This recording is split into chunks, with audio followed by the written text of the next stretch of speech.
여러분 혹시 그린 에인절 오퍼레이션, 그린 에인절 작전이라는 용어를 들어보신 적 있습니까? 이 작전명인데 그린 에인절, 초록의 천사, 초록 천사 작전 뭐 이런 용어죠. 작전명이었습니다. 이 유래가 있습니다. 무슨 작전이었냐? 이거는 이제 Civil Affairs Operation, 민사 작전 그렇게 말하는데, 예전에 군 생활하셨던 분들은 사단급 제대 이상의 민심 참모가 있었던 걸 기억하시더라고요. 민심 참모. 지금은 그걸 이제 민사 장교, 작전처에 소속돼 있는 장교들입니다. 참모 장교들. 뭘 하는 건가? 말 그대로, 용어 그대로 지역 주민들 또는 점령지, 수복한 지역의 주민들, 그들을 위한 업무입니다. 조금 더 자세하게 말하면 여러분이 민사작전에 유명한 격언이 있습니다. 전투에서는 승리했으나 전쟁에서는 졌다. 그런 용어가 있습니다.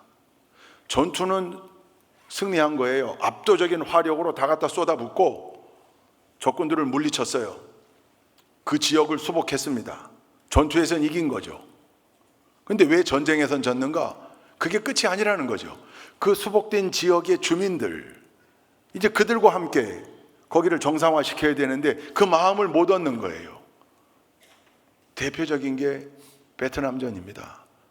미국이 압도적 화력으로 전투에서는 이겼으나 결국은 전쟁에서는 못 이긴 거예요. 이라크전도 마찬가지예요. 그래서 이 Civil Affair, 민사 업무, Civil Affair Operation, 민사작전이 매우 중요하거든요. 그 마음을 얻어서 점령군으로만 행세하지 말고, 여러분 점령군으로만 군림하고 거기 그들을 포갑하고 압제하고 그러면 누가 거기 마음을 주겠어요? 그래서 우리 대한민국 군도 작전 계획에 따라 민사작전, 이전에 안정화작전, 우리가 북쪽으로 올라가서 거기를 수복하면 그 지역 주민들을 위하여 어떻게 그 모든 것을 안정화시키고 그들이 우리의 생각과 우리의 계획에 동화될 수 있도록 노력할 것인가, 어떤 일들을 할 것인가, 꼼꼼하게 계획을 해놓습니다. 이 민사작전의 대명사가 됐어요. 그린 에인절 오퍼레이션이. 왜 그랬는가? 1999년도에 저 동티모르라는 지역에서, 인도네시아 붙어 있는 동티모르에서 인도네시아로부터 독립하려는 움직임이 있었는데 그걸 반대하는 민병대 조직이 수많은 주민들을 학살하고 파괴하고 불지르고 난리가 난 거죠. 그래서 유엔이 거기를 분쟁 지역으로 선포하고 PKO, 평화유지군을 보냈습니다. 그때 우리나라에도 요청을 해서 우리나라도 평화유지군의 일원으로 부대를 하나 보냅니다. 그 부대의 이름이 상록수 부대였습니다. 그때 동티모르 사람들은 군복만 봐도 경기를 일으켰다 그래요. 왜냐하면 군복 입은 사람들이 와서 죽이고 불지르고 파괴하고 빼앗아가고 그랬으니까. 그런데 우리 상록수 부대원들은요, 그 동티모르에 가가지고 총을 내려놓습니다. 총을 들지 않아요. 물론 기본적 경계작전을 위한 병력들은 필요하지만 총을 내려놓고 그들이 진정한 친구가 되기 위해 노력하며 무너진 학교를 다시 지어주고 다리를 놓아주고 상수도관을 연결해주고 오지를 찾아다니면서 주민들을 진료해주고 약을 주고, 이게 민사작전이에요. 그들을 위해 노력한 거죠. 동티모르 사람들이 대한민국 군복을 입고 찾아오는 사람들, 군인들에게 마음을 열기 시작합니다. 그래서 경계의 대상이었던 군인들이 존경과 사랑의 대명사가 된 거예요. 그때 그 동티모르 주민들이 얼마나 우리 상록수 부대원들을 환대했고 좋아했는가. 그러니까 민사작전의 굉장히 성공적인 예입니다. 그 동티모르 사람들이 우리 대한민국 국군 장병들에게 이름 붙여준 별명이 그린 에인절, 초록의 천사들. 그때 국방색 중심의 초록색 군복을 입고 있을 때, 위장복을 입고 있을 때인데 초록의 천사들이 우리에게 왔다. 그게 그린 에인절이 된 거예요. 그게 2000년입니다. 그로부터 4년 뒤에 평화유지군으로 파병이 아니라 전장의 전투병력으로 대규모 파병을 합니다. 어디로요? 이라크로. 자이툰 부대로. 자이툰 부대를 만들어서 이라크로. 제가 가서 1년 있다 왔잖아요. 그때 이라크에 파병된 자이툰 부대가 4년 전 동티모르에서 우리 군이 이루었던 성과를 잘 교훈 삼아서 아예 민사작전명을 그린 에인절 오퍼레이션으로 이름 붙였어요. 지금은 대명사가 됐습니다. 똑같이 했습니다. 가서 그들이 친구가 되기 위해 노력하고, 가서 학교를 지어주고 보수해주고 마을회관도 지어주고 진료해주고 약 주고, 그 마을 축제 때마다 우리 군악대가 가가지고 연주하고, 민사작전을 위해서 파병된 군인들이 이 사물놀이 배워가지고 가서 사물놀이 공연하고, 이거 뭡니까? 상못 올리고, 특전사 여군들, 태권 무술 시범, 특공 무술 시범, 뭐 여군들이 날아다니는 걸 보고 다들 뒤로 자빠지는 거죠.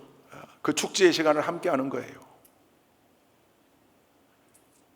당시 이라크에 파병된 미국을 중심으로 한 다국적군, 미군, 우리나라, 영국, 프랑스, 이태리, 호주, 수많은 나라의 군대들이 왔는데, 가는 곳마다 이 사람들이 지역은 점령하는데 이들의 마음을 얻어내지 못하는 거예요. 우리는 이라크 북부 지역을 책임지고요, 거기 주로 있는 쿠르드인들과 자이툰 부대는 친구가 됐습니다. 쿠르드족이요, 굉장히 비운의 민족입니다. 늘 이용만 당했어요. 그래서 쿠르드의 속담이 뭐냐면, 우리의 유일한 친구는 산밖에 없다. 산. 자기들이 사는 산, 그거밖에 없다. 왜? 매번 역사적으로 이용당하고 팽당하고 이용당하고 팽당하고, 미국이 쿠르드족들 데려다가 전사로 쓰고 독립시켜준다고 약속했다 또 어기고, 몇 번에 걸쳐서 지금껏 그래요. 쿠르드족 탄압하는 터키에다가 힘을 실어주고, 늘 그랬던 역사를 가지고 있는 쿠르드족, 처음에는 우리 대한민국 군인들에게 마음 문 열지 않았지만 불과 얼마 안 돼서요, 그 진심을 받아들여서 우리는 가는 곳마다 자이툰 부대 행렬이, 물론 경계병력이 필요하니까요, APC 장갑차가 앞서가고 중무장한 경계 인력들이 우리를 앞뒤로 호위하지만, 가가지고 우리가 그 행사들을 하고 그들을 만나고 할 때는요, 얼마나 환영했는지 몰라요. 차가 보일 때마다 늘 엄지를 세워가지고, 이 코리아가 발음이 잘 안 돼요. 그들이 그 자기들 발음으로 꾸리 넘버원, 이게 어감이 좀 안 좋은데요. 우리는 꾸리 넘버원, 늘 넘버원이었어요. 그러니까 이라크에 주둔하고 있는 MNFI 다국적군 사령부의 사령관이 미 중부 사령관이었는데, 중부 사령관이 우리 아르빌 자이툰 캠프에 옵니다. 왜? 참모들 데리고 민사작전 배운다고. 대한민국의 이 민사작전을 좀 배워가서, 자기네는 늘 전투에서 승리는 하지만 매일매일 점령지는 늘어나지만 미군 사망자는 매일 늘어나. 왜요? 계속 급조 폭발물 IED로 공격하고 매설해놓고 RPG-7으로 공격하고 헬기는 떨어지고 미군 사망자 수가 매일 늘어나는데, 아르빌에 와보니까 대한민국 군대는 늘 박수 받으면서 다니더라. 이거 우리가 좀 옮겨놓자. 그래서 얼마나 많이 와서 수업을 받고 갔는지 몰라요. 그 그린 에인절 오퍼레이션의 큰 꼭지를 맡았던, 큰 한 분야를 맡았던 사람이 바로 여러분 앞에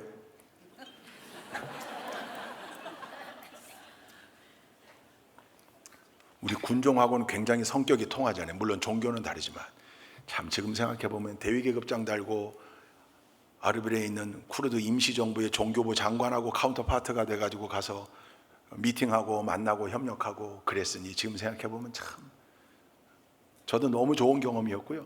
저희도 최선을 다해서, 그래서 우리 자이툰 부대 군종부에 배당된 예산뿐만 아니라 자이툰 사단에 배상된 예산들 가운데 상당한 민사물자를 제가 썼어요. 스케치북, 크레파스, 축구공, 배구공 뿐만 아니라 한국 교회 연락해가지고 더 많은 민사물자를 좀 후원해서 보내라고. 그러니까 우리만 뜨면 거기 선생님들이 얼마나 좋아하는지 몰라요. 학용품이 막 쌓이고, 아이들이 너무 좋아하거든요. 여러분, 이 그린 에인젤 작전으로 대표되는 민사작전이 성경에 나와 있어요. 성경에. 오늘 우리가 읽은 본문에 몇 절에 나올까요? 5절에 나옵니다. 한번 읽어보십시다. 5절 말씀입니다. 함께 읽습니다. 시작. 그는 우리 민족을 사랑하는 사람이고 우리에게 회당을 지어주었습니다 하였다. 짧게 지금 5절만 일단 읽었는데, 여기서 그가 누구냐면 여기에 나오는 백부장이에요. 백부장이 누굽니까? 로마 군대의 장교입니다. 여러분, 로마 군대가 지금 여기 왜 있는 겁니까? 이스라엘 땅에. 점령군이죠. 여기 가버나움이 주둔하면서 가버나움 전체의 치안을 관장하고 여기를 통치하는 거예요. 막강한 권력을 가진 사람입니다. 근데 그 백부장이요, 유대 민족을 사랑했대요, 진심으로. 그리고 유대인들의 회당을 지어줬대요. 이게 민사작전이에요, 군사적 관점에서 보면. 왜요? 거기 있는 사람들과 마음을 터놓고 진정한 친구가 되지 않으면 그 지역을 제대로 관할하기가 어렵거든요. 근데 이 일이 단순히 돈만 가지고는 되는 일이 아니었습니다. 진정한 마음도 있어야 했을 테이고, 백부장은 자기가 위험해질 수 있다는 것도 각오했어야 됐을 겁니다. 왜요? 회당은 그냥 단순한 마을 회관이 아니에요. 유대교라고 하는 종교, 유일신, 야훼 하나님을 섬기는 유대인들의 종교 회집 장소입니다. 성전은 아니었지만 종교 건물이에요. 근데 여러분, 로마에는 수많은 신들이 있었는데 그 중에 으뜸되는 신이 누굽니까? 로마의 황제입니다. 가이사, 시저. 그를 신처럼 숭상하고 숭배하는 건데, 유대인들이 섬기는 야훼, 그 야훼 신앙의 교육 장소인 말씀을 늘 읽고 가르쳐주는 그 회당을 지어줬다. 이건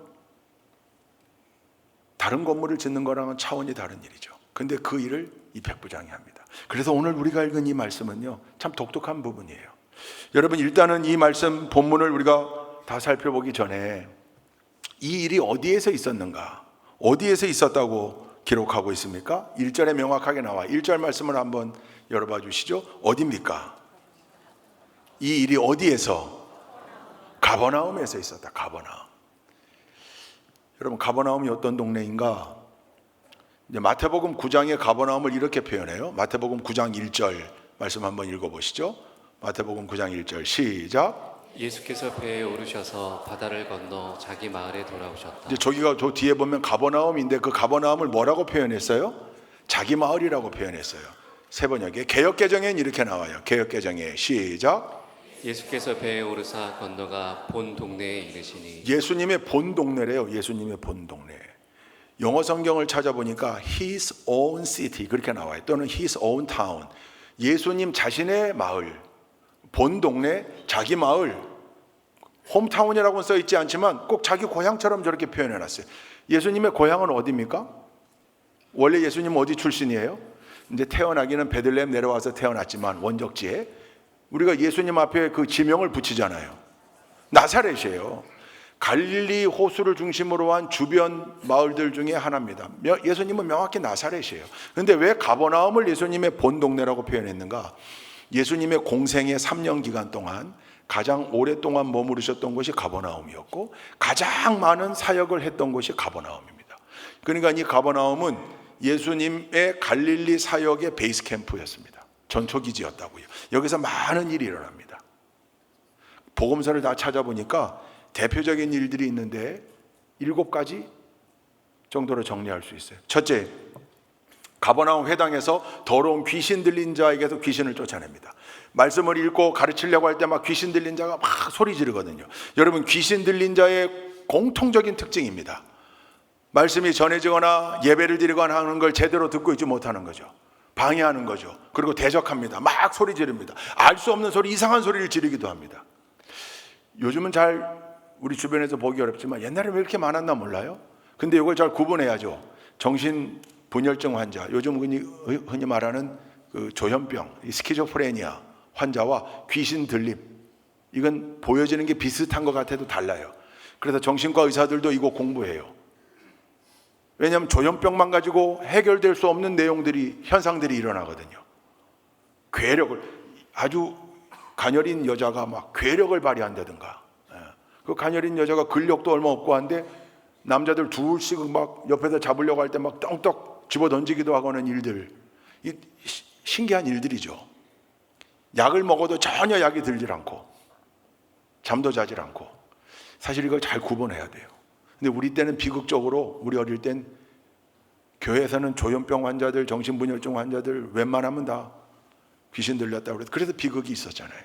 기도원에 갖다 묶어놓고 자물쇠 채워놓고 귀신 쫓는다고 안찰하고 막 이랬던 아픈 역사가 있어요. 근데 성경에 보면 또 현상적으로도 귀신 들림은 있는 거죠. 영적 세계를 인정하는 우리가 귀신 들림이 없다고 말하면 그건 믿음이 없는 거죠. 어떻게 쫓아내야 되는가? 성경에 보면 잠잠해라, 예수님이 그래요. 그리고 그 사람에게서 나와라, 그러면 되는구나. 근데 예수님은 그러면 떠나갔는데 우리가 그러면 잘 안 될 수 있거든. 그래서 우리가 그 앞에 붙이죠. 예수 이름으로 명하노니 잠잠하라, 그에게서 떠나라. 이 위대한 선포가, 예수 이름으로의 위대한 믿음의 선포가 능력이 되는, 근데 그 모범을 보여주신 게 이 가버나움 회당에서였어요. 잠잠해라, 그에게서 나와라. 할렐루야. 예수 이름으로, 예수 이름으로 사탄은 쫓긴다. 할렐루야. 여러분, 영적 세계에서의 전투, 그 영적 세계를 인정하는 온전한 신앙인들이라면 늘 성령과 함께 살면서 악한 영에 사로잡히지 않고 악한 영과의 싸움에서 승리하는 삶을 사는 사람들이죠. 우리 좋은 교회 성도들 모두가 이 가버나움 회당에서의 역사처럼 늘 귀신을 물리치며 넉넉히 이기며 사는 복된 일꾼들이 되시기를 주님의 이름으로 축원드립니다. 이게 가버나움 회당에서 있었어요. 그리고 난 다음에 그 뒤로 쭉 나옵니다. 베드로 장모의 열병을 고치신 일, 그거 듣고 수많은 병자들이 찾아왔는데 그거 다 고쳐주신 일, 지붕을 뚫고, 우리 어릴 때 이 말씀 많이 들었어요. 중풍병자 친구를 가지고 있는데 예수님을 만나면 고칠 것 같은데, 그래서 예수님이 오셨다는 그 집을 친구들이 들것에 메고 가는데 하도 사람들이 많아서 들어갈 수가 없으니 뭐 했다? 지붕으로 올라가 지붕을 뜯었다. 그 친구들의 열정과 믿음을 보시고 주님께서 이의 병을 고쳐주셨을 뿐만 아니라 그들의 죄까지 사해 주셨다. 그게 가버나움에서 있었던 일입니다. 네 번째, 원격 진료의 시초가 여기 있습니다. 왕의 신하의 아들을 보지도 않고 만지지도 않고 말씀으로 원격으로 치료해 주신 사건, 가버나움에서 있었던 일입니다. 한쪽 손 마른 사람을 고치신 일도 가버나움에서. 그래서 안식일 논쟁이 있게 되죠. 그리고 또 하나, 예수님을 배척하는 사람들이 왜 예수님 유대인 남자인데 성전세 반세겔 내야 되는데 왜 안 냅니까? 예수님이 그거 안 내도 되죠. 왜? 그 성전의 주인이 누구십니까? 주님이시니까. 안 내도 되는데 하도 그거 내라고 얘기하니까 베드로한테 가서 낚시 좀 해라. 처음으로 올라오는 고기에 입을 열면 거기 뭐가 있을 거다? 한 세겔 동전이 있을 거다. 그거 갖다 내라. 내 거랑 네 거랑. 성경에 나와요. 나와 너를 위하여. 왜냐하면 반 세겔씩 내야 되니까 한 세겔. 내가 가진 성경에만 있나? 왜 전혀 처음 듣는 표정들이시죠? 이 재미난 일도 가버나움 여기서 있었던 일이에요. 일곱 번째, 우리가 잘 아는 회당장 야이로의 딸을 살리시잖아요. 그게 가버나움 회당장이에요. 야이로가. 그 회당장 야이로의 딸을 살리기 위하여 그의 집으로 가다가 있었던 일이, 혈루증으로 12년 동안 고통당했던 여인이 예수님 그 야이로의 집에 가는 길에 있었던 일이에요. 예수님 옷자락을 만지잖아요. 누가 내 옷자락에 손을 대었는가? 그게 거기 아닙니까? 그게 다 가버나움에서 있었던 일이에요. 그리고 오늘 우리가 읽은 백부장의 종의 병을 고쳐주시면서 그 백부장을 극찬하셨던 일, 가버나움이었고, 이 백부장은 가버나움을 관할했던, 가버나움의 치안을 책임지고 관할했던 로마 주둔군 최고 책임자였습니다. 여러분, 이게 가버나움이었던 이유가 있습니다. 왜 그럴까요? 아니, 이해가 됩니다. 이 가버나움에 있었던 백부장, 이 백부장은 어떻게 예수님을 만나면, 예수님을 통하면 백약이 무효인 내 종의 병이 나을 수 있다, 이런 믿음이 생겼을까? 가버나움에도 이렇게 많은 일이 있었다니까요. 그러니까 이 엄청난 소문들을 백부장이 들었겠죠. 백부장의 부하 가운데 정보를 담당했던 부하들은 또 이 민심 동향을 파악해가지고 보고했겠죠. 지붕을 뜯어댑니다. 친구들이. 근데 그 병 중풍병이 나왔습니다.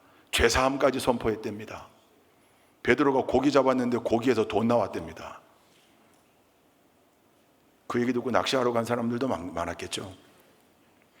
보고했겠죠. 그래서 3절에 이런 표현이 나와요. 3절 보시죠. 3절, 오늘 본문 3절 시작. 그 백부장이 예수의 소문을 듣고 그 백부장이 예수의.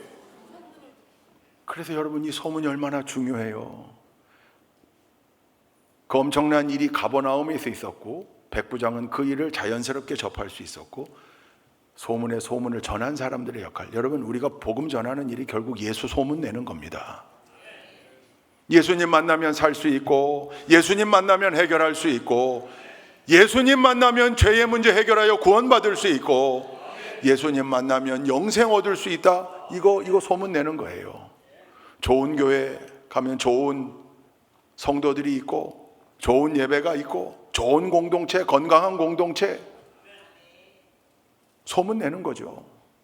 그래서 여러분, 이 가버나움의 백부장에게 이 일이 있었던 것, 그 가버나움은 예수님 갈릴리 사역의 전초기지 베이스 캠프였구나. 그래서 그 안에 엄청나게 많은 일이 있었고, 공생의 3년 동안 가장 많이 머물러 있던 것이 가버나움이었구나.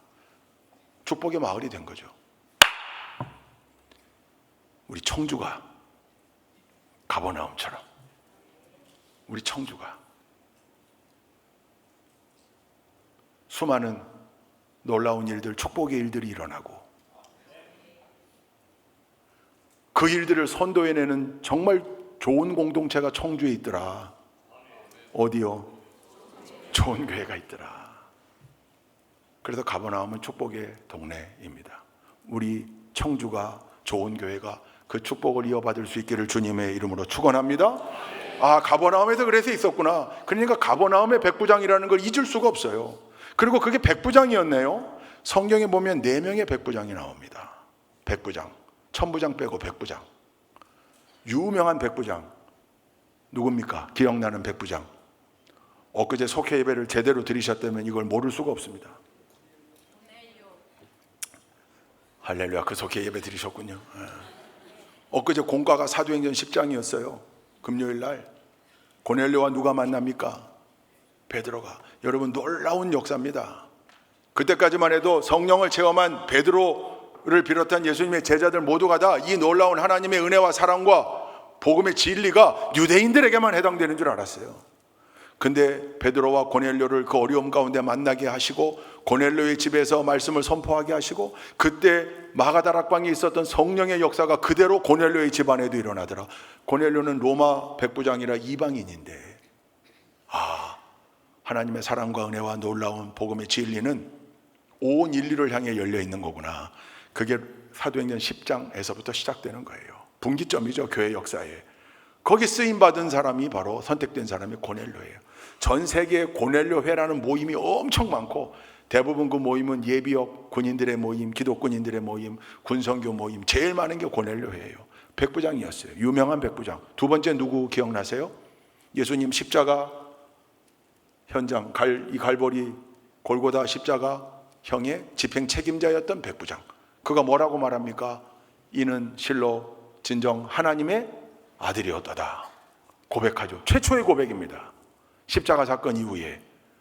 성경에는 이름은 안 나오는데 뒤에 역사 자료로 나와요. 빌라도 보고서에 보면 그 이름이 말커스라고 나옵니다. 말커스.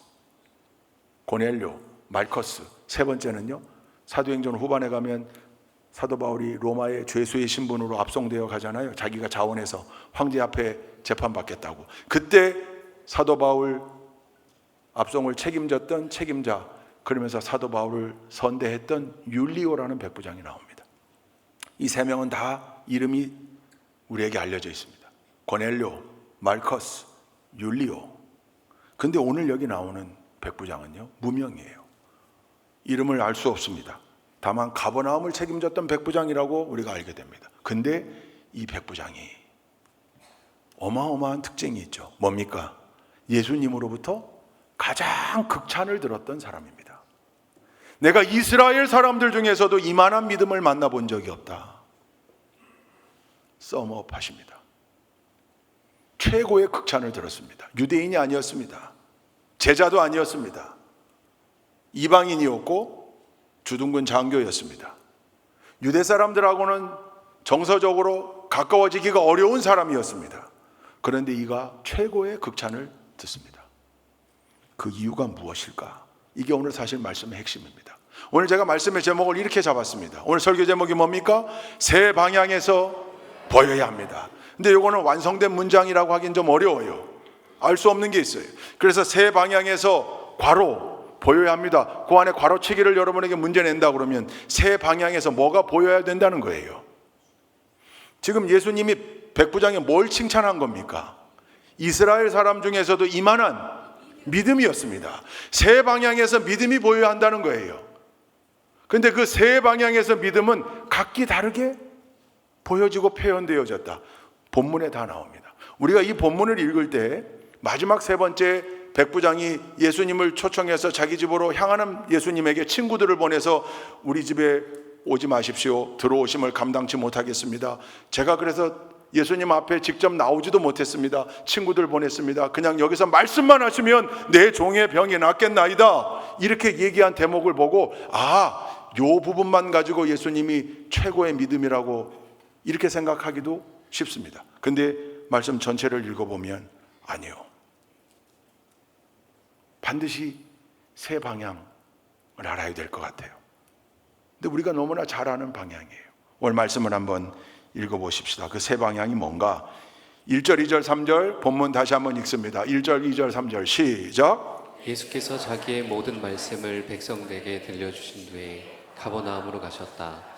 어떤 백부장의 종이 병들어 거의 죽게 되었는데 그는 주인에게 소중한 종이었다. 그 백부장이 예수의 소문을 듣고 유대 사람들의 장로들을 예수께로 보내어 그에게 청하기를 와서 자기 종을 낫게 해달라고 하였다. 오늘 2절 세 번역에 보니까 그는 주인에게 아주 소중한 종이었다 이렇게 돼 있고요. 개역개정에는 이렇게 나와요. 어떤 백부장의 사랑하는 종이 병들어 죽게 되었더니. 소중하게 여겼다, 사랑했다, 뭐 다 같은 표현이죠. 누가 누구를 사랑했다고요? 백부장이 종을요. 여러분, 시계를 거꾸로 돌려서 2000년 전으로 가봅시다. 가버나움으로. 로마 주둔군, 가버나움 전체를 관할하는 주둔군 총책임자입니다. 막강한 권한을 가지고 있습니다. 그에게는 가버나움의 지역 주민들, 유대인들도 눈에 잘 안 찼을 겁니다. 대부분의 백부장들에겐, 로마 장교들에겐. 근데 지금 이 백부장이 애를 쓰고 공을 들이고 병을 고치려고 온갖 노력을 다 하고 있는 그 사람이 누구라고요? 종입니다. 여러분, 당시의 종, 노예는요, 참 죄송한 표현이지만 사람에겐 소모품이었습니다. 재산이었습니다. 사고 파는 겁니다. 병들었습니다. 일을 하지 못합니다. 죽습니다. 다른 종으로 채우면 됩니다. 근데 이 백부장은 그러지 않았다는 거죠. 이 백부장은 그 종에 대한 사랑의 마음도 있었고 그를 끝까지 책임지려고 했습니다. 아마 예수님은 이 대목부터 이미 감동이 있었을 겁니다. 로마의 백부장이 자기 아들이 아니고 자기 딸이 아니고 자기 가족이 아니고 종의 병을 낫게 해달라고 부탁한다고? 주님은 아마 예수님께서는 이 대목에서부터 이미 마음의 감동을 받고 그의 집을 향하였을 겁니다. 로마 주둔군 사령관이 노예 종의 병을 낫게 하기 위하여 유대 장로들을 동원하고 친구들을 동원하고 온갖 노력을 다하는 그 모습. 여러분, 우리의 믿음은 아랫사람을 향한 사랑과 책임으로 표현되어져야 합니다. 여러분, 오늘 이 말씀이요, 예수님이 그의 성품을 칭찬했다 그렇게 하지 않았어요?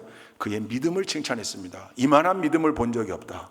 근데 이 스토리 전체를 보니까 그 믿음이 그냥 예수님을 향한 믿음으로만 끝난 게 아니고 이미 새 방향으로 보여진 믿음입니다. 새 방향으로 표현되어진 믿음입니다. 아랫사람을 향한 사랑과 책임. 물론 여러분, 아랫사람을 향한 사랑과 책임이 그저 싫은 소리 못하고 그냥 맨날 하는 바보 같은 윗사람 되란 얘기가 아닙니다. 당장은 그냥 잔소리 안 하고 싫은 소리 안 하는 윗사람이 좋겠죠. 근데 아니, 우리 다 경험했잖아요. 회초리 든 선생님, 무서웠던 선생님, 근데 나중에 지나고 보니 그분의 가르침이, 그분의 회초리가 그냥 회초리가 아니라 거기 군데군데 사랑이 묻어 있더라. 그 중심이 전달되기만 하면요, 아랫사람을 향한 회초리도 사랑과 책임의 산물이라는 걸 알게 되는 거죠. 요즘 세상에 어른이 자꾸 사라진다고요. 어른이 없어져요. 꼰대라는 소리 듣기 싫어서 안 해요. 저거 하지 말라고 이야기해 줘야 되는데 괜히 그럴 필요가 있나? 안 해요. 그러니까 자꾸 어른이 사라지다 보니까 우리 미래 세대, 다음 세대들이 제대로 된 교육과 훈육을 어디서든 듣지 못하는 거예요. 서양 격언대로 한 아이를 키우는 데는 한 마을이 필요하다, 한 마을의 노력이 필요하다. 네 새끼건 내 새끼건 간에 다 우리의 자식들이다 생각하고, 잘못하는 게 있으면 야단도 치고 방향을 교정해 주기도 하고 가르치기도 해야 되는, 근데 그 안에 사랑과 책임이라고 하는 중심이 보여질 때, 할렐루야, 백부장은요, 그 종을 향한, 아랫사람을 향한 그 사랑과 책임을 예수님에게 지금 훌륭하게 보여주고 있는 거예요. 누구를 동원해서? 유대인 장로들을 보냈다니까요. 유대인 장로들, 예수님을 정말 싫어했던 사람들, 배척했던 사람들 아닙니까? 그들을 동원해서라도 예수님께 청을 하는 백부장의 종을 향한 사랑과 책임, 아랫사람을 향한 사랑과 책임으로 백부장의 믿음이 표현되어진 거예요. 두 번째는요, 4절과 5절 한번 읽어보십시다. 4절과 5절입니다. 함께 읽습니다. 4절 5절 시작. 그들이 예수께로 와서 간곡히 단언하기를 그는 선생님에게 은혜를 받을 만한 사람입니다. 그는 우리 민족을 살아가는 사람이고 우리에게 회당을 지어주었습니다. 여러분, 유대인 장로들에게 청을 했을 때 이제 행간을 읽어보면 그럴 수는 있잖아요. 백부장이 가지고 있는 권세와 힘으로 좋은 말로 할 때 칼을 넣었다 뺐다 하면서 좋은 말로 할 때 가서 예수님 모시고 와. 그래서 억지로 갔을 수도 있겠다고 상상해 볼 수 있지만 4절 5절까지 읽어보면 유대인 장로들은요, 넉넉한 마음으로 갔어요. 예수님에게. 처음에 조금 당황스러웠겠죠. 아니, 우리가 가야 되나? 근데 가야 돼. 누구? 백부장의 요청이니까. 왜? 백부장이 우리를 얼마나 친구로 생각하고 우리를 얼마나 존중하고 우리를 얼마나 인정했는지 자기들이 너무나 잘 알거든요. 그런 유대인 장로들이 백부장의 친구 같은 존재였고, 그 백부장의 청을 마다하지 않고 기꺼이 자기들이 그렇게 공격했던 예수님 앞에 나와 겸손하게 무릎 꿇고, 선생님이요, 랍비요, 좀 해주십시오. 이 백부장에게는 은혜를 베풀만 합니다. 이 사람 그 은혜를 받을 만한 자격이 있습니다. 우리 민족을 진짜 사랑하는 사람이고 우리를 위하여 이렇게 회당을 지었습니다. 회당을 짓기 위해 백부장에겐 물질도 필요했을 거고요, 온갖 노력과 에너지가 필요했을 거고, 아까 말씀드렸던 대로 위험 부담도 감수했어야 됐을 겁니다. 그런데 그걸 해준 거예요. 그러니 유대인 장로들이 두 발 벗고 나와 예수님 앞에 와서 이걸 들어줌이 마땅합니다. 이 사람 받을 자격이 있습니다. 예수님. 백부장과 철저한 신뢰관계가 생긴 거죠. 왜요? 그 백부장이 유대인 장로들을 존중하고 인정했기 때문입니다. 백부장의 믿음이 동료들, 친구 삼은 유대 민족에게 존중과 인정의 태도로 잘 표현되어진 것, 그거 예수님이 유대 장로들을 보고도 아셨겠죠. 야, 유대 장로 이 친구들이 나 그렇게 배척하고 못 살게 구는 친구들인데 이 친구들이 와서 이렇게 진정으로 백부장에겐 이 은혜를 베품이 마땅합니다. 그거 보고 감동하신 거죠. 그 안에 백부장의 믿음이 보인 거죠. 동료들을 향한 존중과 인정의 모습으로 표현되어진 믿음 말입니다. 세 번째는요, 6절부터 8절 이것도 읽어보십시다. 함께 읽습니다. 시작. 예수께서 그들과 함께 가셨다. 예수께서 백부장의 집에서 그리 멀지 않은 곳에 이르렀을 때에 백부장은 친구들을 보내어 예수께 이렇게 아뢰게 하였다. 주님, 더 수고하실 것 없습니다. 저는 주님을 내 집에 모셔드릴 만한 자격이 없습니다.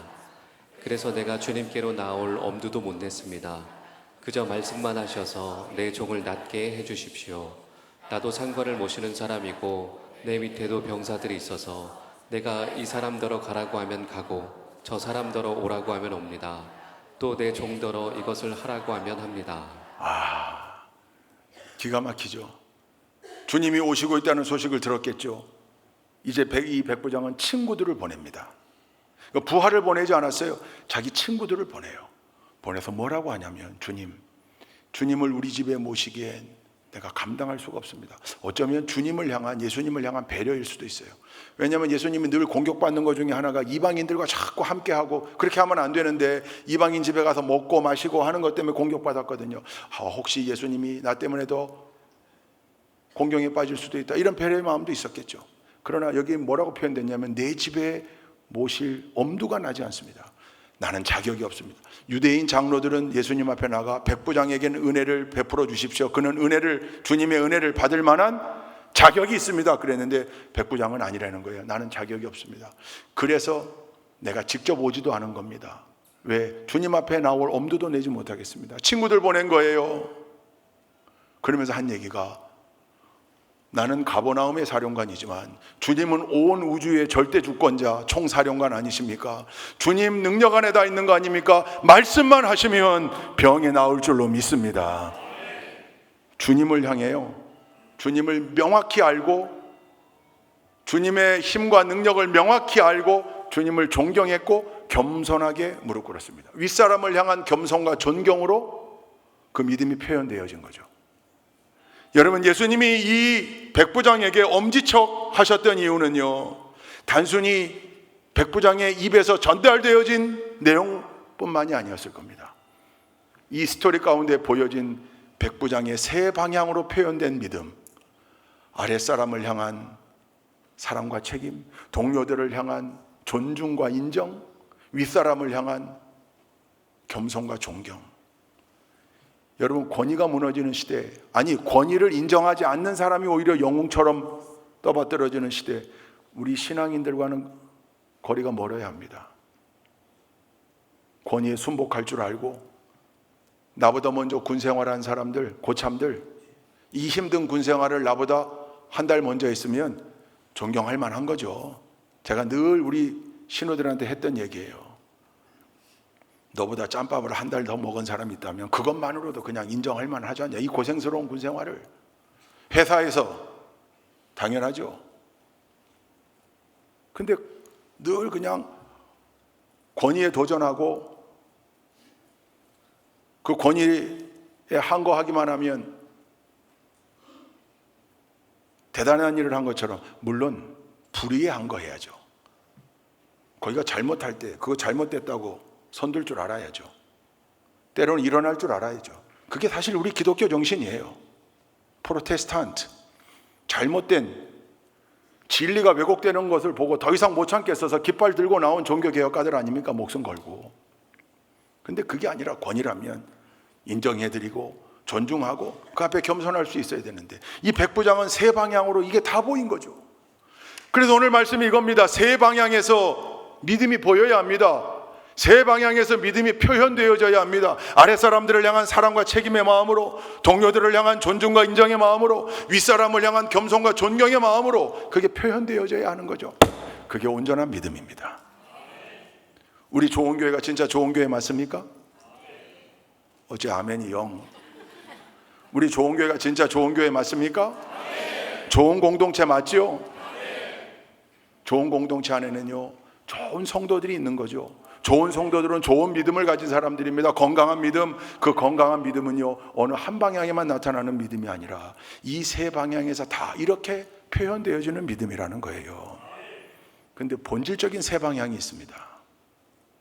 인간관계 속에서의 세 방향, 우리는 늘 누군가의 윗사람, 동료, 아랫사람의 위치를 가지고 삽니다. 그런데 이 세 방향, 이것만 가지고 온전한 믿음인가? 아니요, 더 근본적인 세 방향이 있습니다. 그게 그 유명한 삼각뿔입니다. 제가 여러분에게 몇 번 말씀드렸던 적이 있어요. 오늘은 그려서 나왔습니다. 하나님과 나와의 관계, 수직적 관계. 옛날 우리 믿음의 선배들 가운데는 어떤 분들은 이걸로 다 끝나는 줄 알았어요. 이것만 있는 게 아니에요. 나와 또 다른 나, 즉 이웃과의 관계, 그게 2번 관계예요. 그것뿐입니까? 아니요. 나와 3번 피조 세계, 대자연 잘 보존하고 보호하고 해야 될 청지기적 관계가 있는 거죠. 저게 1번, 2번, 3번. 근데 교회 밖에도 이웃하고 잘 지내고 환경보호, 자연보호 잘하면서 사는 사람들 많아요. 핵심은 정점에 있는 하나님과의 관계가 이 삼각불로 온전하게 저 모습을 유지해야 된다는 거죠. 저 속에 내가 전인적 인격을 가지고 있는 전인적 믿음을 가지는 사람이 된다는 거예요.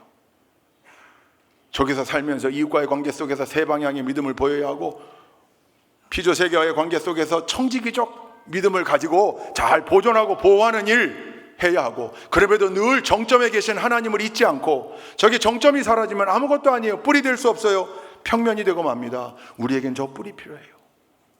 세 방향에서 다 보여야 합니다. 이 세 방향에서도 우리의 믿음이 보여야 하고, 오늘 말씀에 등장한 백부장의 스토리 가운데 보여준 아랫사람, 동료, 윗사람과의 관계에서도 우리의 믿음이 표현되어져야 합니다. 그때 우리의 믿음은 온전한 믿음이 될 수 있습니다.